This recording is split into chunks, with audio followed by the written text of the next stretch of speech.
स्वागत है आप सभी का पीएस जुडिशरी के यूट्यूब चैनल पर। और आप देख रहे हैं डेली करंट अफेयर का सेशन। आज के सेशन को स्टार्ट करने से पहले आपसे रिक्वेस्ट है कि यदि आप कानूनी जानकारी और करंट अफेयर्स से रिलेटेड वीडियोस देखना चाहते हैं तो इस चैनल को सब्सक्राइब जरूर कर लीजिएगा, जिससे आने वाले इंपॉर्टेंट वीडियोस आपसे मिस ना हो। चलिए स्टार्ट करते हैं आज का सेशन। आज का पहला प्रश्न है, हाल ही में 50 मीटर राइफल थ्रो पोजीशन की मेंस कैटेगरी में किस भारतीय खिलाड़ी ने ब्रॉन्ज मेडल जीता है? ऑप्शन ए है स्वप्निल कुसाले, option B Abhinav Bindra, option C गौरव वत्स, ऑप्शन डी जयदीप कौर। इसका राइट आंसर है ऑप्शन ए स्वप्निल कुसाले। देखिए, अभी 33वें ग्रीष्मकालीन खेल जो हैं पेरिस में आयोजित किए जा रहे हैं, और वहां पे स्वप्निल कुसाले ने 50 मीटर राइफल थ्रो पोजीशन की जो मेंस कैटेगरी है उसमें भारत के लिए कांस्य पदक जीता है। ठीक है, तो ये याद रखना है कि इन्होंने ब्रॉन्ज मेडल जीता है। बढ़ते हैं अगले प्रश्न की तरफ।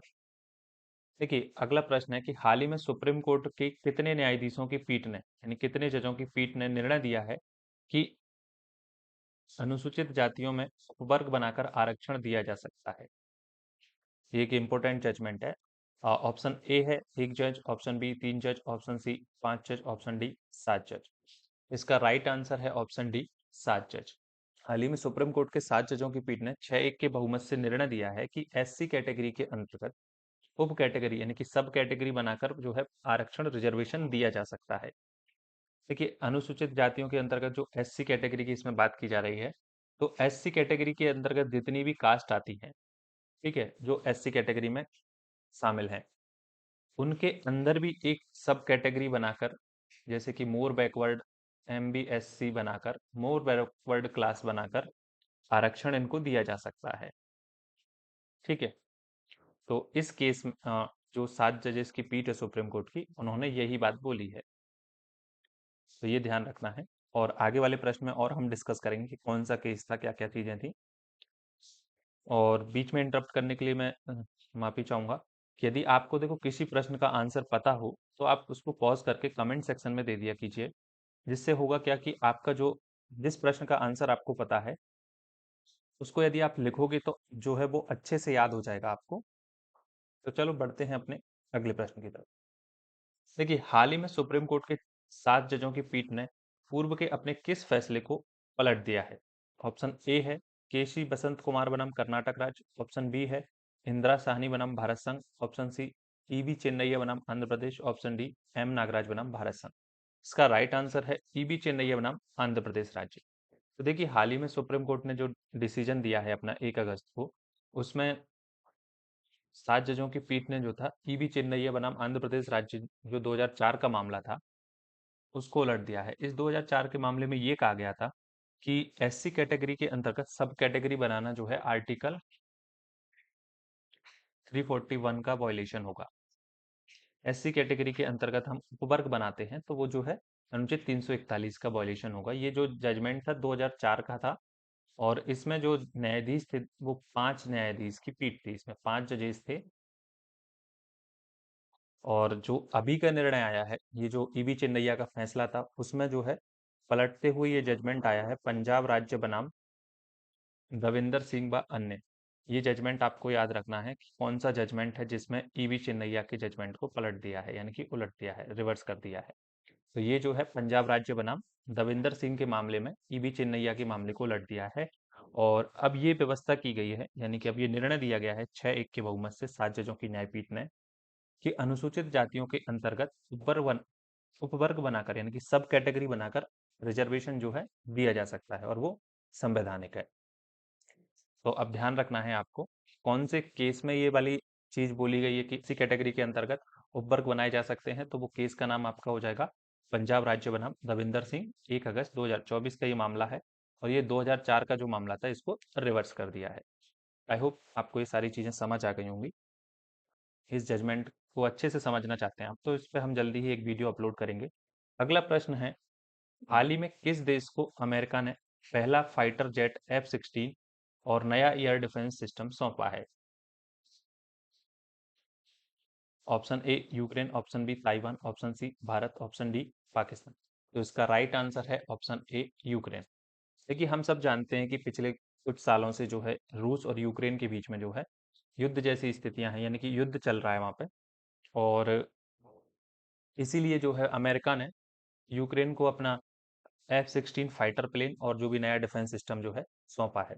F-16 फाइटर प्लेन की हम बात करें तो इसको अमेरिका की जनरल डायनेमिक्स कंपनी ने इसको बनाया है, और ये मल्टी रोल फाइटर जेट है।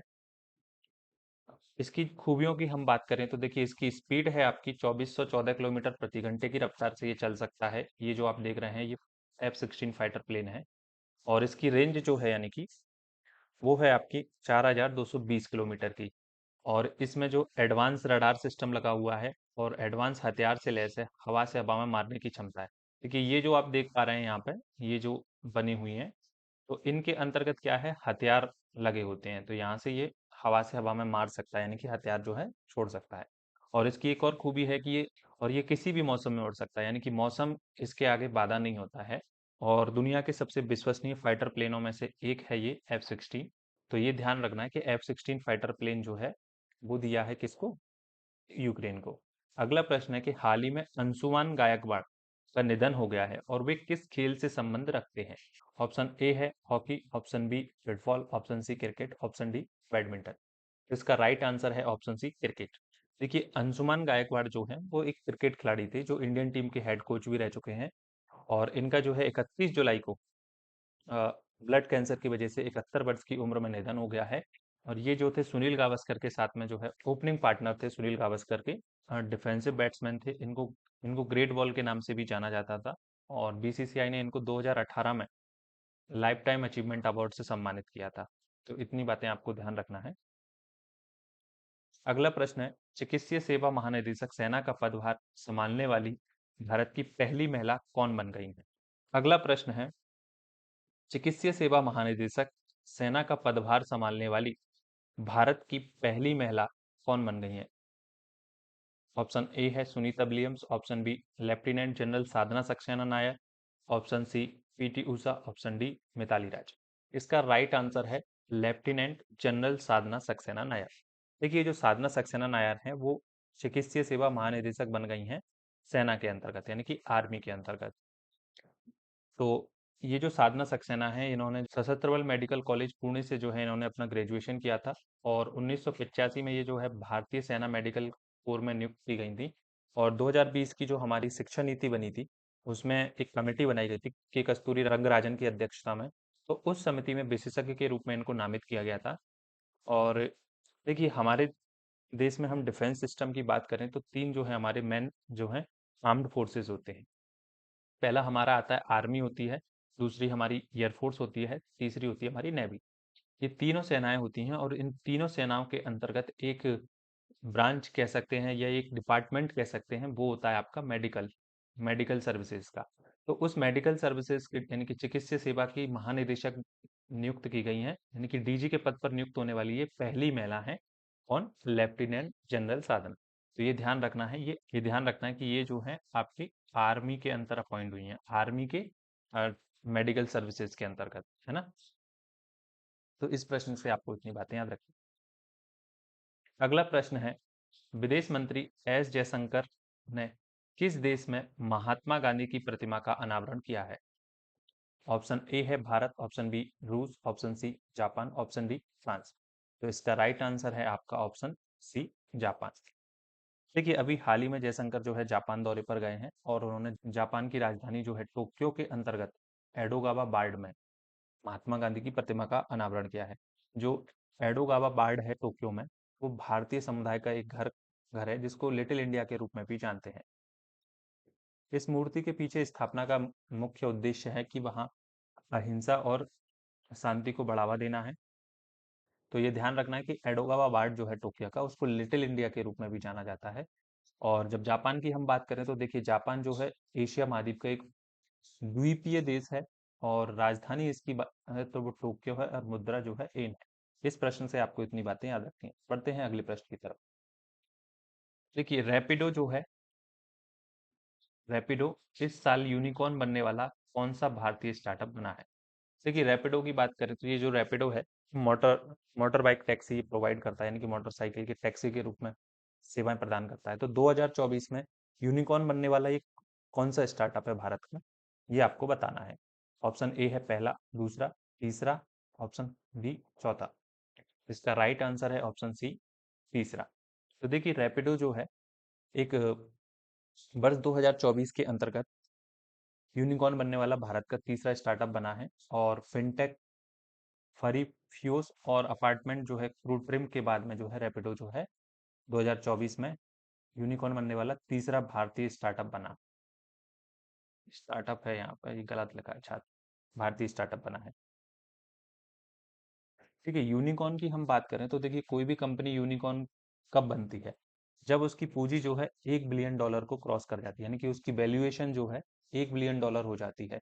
$1 बिलियन की हम बात करें तो भारतीय रुपयों में मान लीजिए आप 8,000 करोड़ से ज्यादा के आसपास। ठीक है, तो यूनिकॉर्न तभी बनती है जब 8,000 करोड़ रुपए से ज्यादा की जो है उस कंपनी का वैल्यूएशन हो जाता है। तो इस प्रश्न से आपको याद रखना है। अगला प्रश्न है, हाल ही में मध्य प्रदेश के किस शहर में जीएसटी अपीलीय न्यायाधिकरण की स्थापना को केंद्र सरकार ने मंजूरी दी है? ऑप्शन ए है Indore, option B Bhopal, option C Jabalpur, option D Gwalior. देखिए इस प्रश्न में ये पूछ रहे हैं कि जो जीएसटी अपीलीय न्यायाधिकरण है वो मध्य प्रदेश के किस शहर में स्थापित करने के लिए केंद्र सरकार ने मंजूरी दी है। तो इसका राइट आंसर है आपका ऑप्शन बी भोपाल। देखिए अभी हाल ही में क्या है, केंद्र सरकार ने विभिन्न राज्यों और केंद्र शासित प्रदेशों में अपीलीय अधिकरण की 31 पीठों की स्थापना के लिए नोटिफिकेशन जारी किया है। ठीक है, और उसी नोटिफिकेशन में जो है मध्य प्रदेश की जो अपील अधिकरण है वो भोपाल में स्थापित किया जाएगा। देखिए जीएसटी अपीलीय न्यायाधिकरण जो है उसकी मेन ब्रांच जो है आपकी वो है नई दिल्ली में, और इसकी पीठें जो है हर स्टेट में स्थापित की गई।